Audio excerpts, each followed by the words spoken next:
Everyone, welcome to my channel. আর আজকে আমরা চলে এসেছি ভর্তির বিল।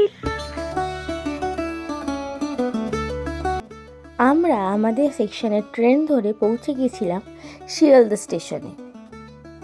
এরপর শিয়ালদা থেকে গেদে লোকাল ধরে আমরা পৌঁছে যাই ব্যারাকপুর স্টেশনে। স্টেশন টপকে অটো স্ট্যান্ড থেকে নীলগঞ্জে যাওয়ার অর্ডারে উঠে পড়ি এবং নীলগঞ্জ থেকে আবার একটা অটো করে আমরা সোজা পৌঁছে যাই আমাদের গন্তব্যস্থল ভর্তির বিল। আমরা পৌঁছে গেছি ভর্তির বিলের কাছাকাছি।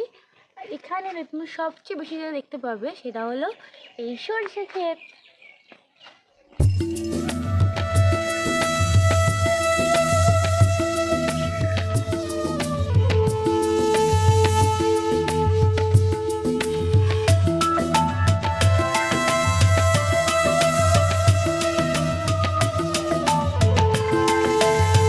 এখানে বিঘার পর বিঘা প্রচুর চাষের জমি তোমরা দেখতে পাবে, তার সঙ্গে পাবে এক সুন্দর গ্রাম্য পরিবেশ যা তোমাদের মনকে মুগ্ধ করে দেবে। এখানে ছেলে মেয়ে নির্বিশেষে সবাই একসাথে মাঠে কাজ করে। অনেকেই আবার এখানে ঘুরতে এসে টাটকা সবজিও কিনে নিয়ে যায়। তো আমি ভেবেছিলাম অনেক কাছে হবে, কিন্তু না, খুব দূর, অনেকটা দূরে চলে এসেছি আমরা। দুটো অটো চেঞ্জ করে তারপরে অনেকটা হেঁটে, এখন পৌঁছতে পারিনি, পৌঁছাবো তো, অনেকটাই দূর। কিন্তু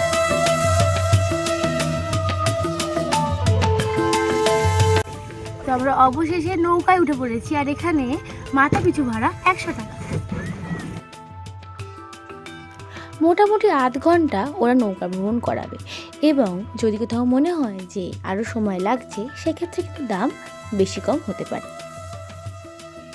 নৌকা ভ্রমণের মাঝে কিন্তু ওরা নৌকা থামাবে এবং নিজেরাই একটা ভালো জায়গায় আপনাদের পৌঁছে দেবে, যেখানে দাঁড়িয়ে আপনার নানা রকম ভিডিও ফটো তুলতে পারেন।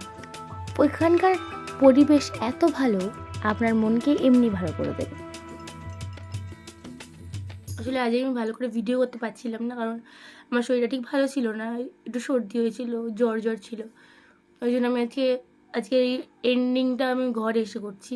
যদি আমাদের কিছু কথা বলেছিলাম, একটু বলে দিই যে ভর্তির বিল খুবই সুন্দর একটা জায়গা, বাট একটু হাতে টাইম নিয়ে ভিডিও, কারণ অনেকটা দূর। আমি আগেও বলেছিলাম ভিডিওতে যে ব্যারাকপুর থেকে নেমে যে দুটো অটো বা টোটো চেঞ্জ করতে হয় সেটা অনেকটা দূর লাগে, ঠিক আছে। প্লাস আমাদের একটা প্রবলেম হয়েছিল যে আমাদের যাওয়ার সময় সেকেন্ড যে অটোটা সেটা আমাদের ভর্তির বিলের একটা রাস্তা বলে নামিয়ে দিয়েছিল, এবার ওখান থেকে ভর্তির বিল যেতে আরও আমাদের 1 ঘন্টা সময় লেগেছে। চেষ্টা করবে নীলগঞ্জ থেকে টোটো ধরা, কারণ টোটোটা একদম ডিরেক্ট ভর্তির বিলের সামনে গিয়ে নামায়। আর একটা কথা যেটা না বললেই নয়, সেখানকার মানুষেরা এত ভালো মানুষ। আজকে আমাদের লাইফে আমরা প্রমাণ পেয়েছি। আমরা যখন আজ ফিরছি সন্ধ্যা হয়ে গেছিলো, সো ওখানকার দুটো মাঝি দাদা আমাদের লিটারালি আমাদের অটো স্ট্যান্ড অবধি নিয়ে এসেছি। মানে আর ওই রাস্তাটা আমরা চিনতাম না, কারণ আমরা যখন এসেছিলাম অন্য রাস্তা দিয়ে এসেছিলাম, এটা অন্য রাস্তা দিয়ে গেছিলাম। তো ভীষণ ভালো, মানে মাঝিরা বলো, লোকজন বলো, গ্রামের পরিবেশ বলো। তো এই ছিল আজকে ভিডিও। যদি ভালো লাগে লাইক করো, কমেন্ট করো, আর শেয়ার করো ইচ্ছা হলে, আর সাবস্ক্রাইব করতে কিন্তু ভুলো না। আর যদি এটা আরও ভিডিও দেখতে চাও ভালো ভালো কোনো নতুন নতুন জায়গা, তো আমার চ্যানেলকে সাবস্ক্রাইব করো। টাটা।